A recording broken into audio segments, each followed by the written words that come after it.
Mais comme ça tombe bien, il se met à pleuvoir, c'est le temps idéal pour aller faire du paddle. Même pas peur. Tu vas t'asseoir sur le bord, tu poses un pied dessus et tu te mets à genoux, un genou de chaque côté de la poignée. Je tiens. La pagaie, voilà, là c'est bien. Christophe, je pars, je dérive là, viens m'aider. Il est marrant lui, il me laisse toute seule au milieu de l'eau. Allez Ariane, maintenant lève-toi. Tu vas venir amener tes pieds à la place de tes genoux. Ah non mais attends, ça bouge dans tous les sens là, je vais tomber. Toi, mets-toi un petit peu, prends la position du skieur. Tu vois, tu sors un peu tes fesses, voilà, parfait. La grande classe.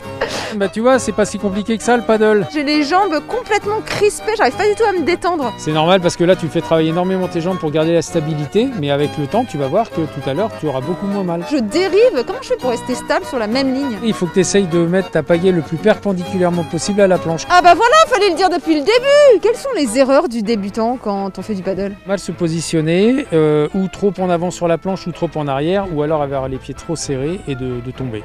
Oui c'est vrai, t'as raison, regarde, quand je stabilise bien mes pieds bien écartés, et ben je suis beaucoup plus ancrée dans mes hanches et donc beaucoup plus stable. Exactement, et tu auras moins mal aux jambes. On va à combien de kilomètres/heure en moyenne sur un paddle? Pas bien vite, en balade c'est 4-5 km/h et les très bons en course on arrive à 8-10 km/h. J'ai un peu peur de tomber là. Je risque pas l'hydrocution si je tombe au fond de l'eau ou de me faire dévorer par les énormes poissons? Hydrocution non, parce que tu as une combinaison qui sert à te préserver de l'eau froide, et dans la Marne il n'y a pas de poissons vraiment violents, on a des sciures, on a de l'anguille. Ça me rassure pas du tout là, ce que tu me dis.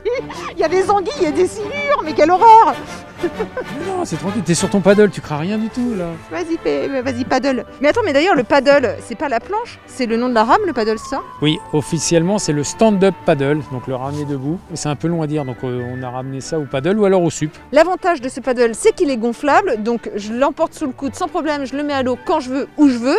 Et puis au niveau du prix, c'est évidemment beaucoup moins onéreux qu'un bateau. Oui, tout à fait, les premiers paddles de bonne qualité, on les trouve aux alentours des 350 € et jusqu'après plus de 1500 pour les meilleurs. Alors l'avantage du paddle, regarde, c'est de faire des petites pauses comme ça, extrêmement bucoliques, n'importe où. On est totalement dépaysé, on n'est plus en Ile-de-France là, on est vraiment en pleine race campagne. C'est l'avantage du paddle, on s'arrête où on veut, quand on veut, effectivement. On est vraiment totalement déconnecté en fait par rapport à la vie parisienne. Il n'y a plus ces bruits de circulation qu'on entend, c'est le bruit du vent dans les branches, les petits oiseaux, le clapotis de l'eau. Tout est propice en fait à la détente, au calme, au côté super zen en fait. Exactement, mais tu sais le paddle, moi je me dis toujours c'est mon antidépresseur, mais quand tu as une grosse journée de travail dans Paris, tu prends ta planche, tu vas ramer une petite heure et tu es au paradis. Et regarde ce petit passage là, mais c'est fantastique, t'as vu? On se faufile vraiment partout dans les endroits où certains bateaux ne pourraient pas passer. On fait vraiment communion avec la nature, ça c'est vraiment agréable. On est au rythme de l'eau, comme si notre rythme cardiaque s'accordait au rythme de l'eau. Exactement, il ne fait pas de bruit, donc les animaux, on ne les dérange pas et on peut admirer effectivement de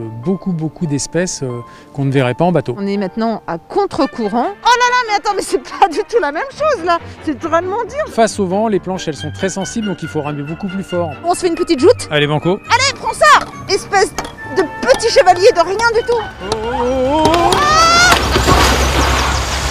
Quitte dans l'eau, autant retourner à la nage. On y va.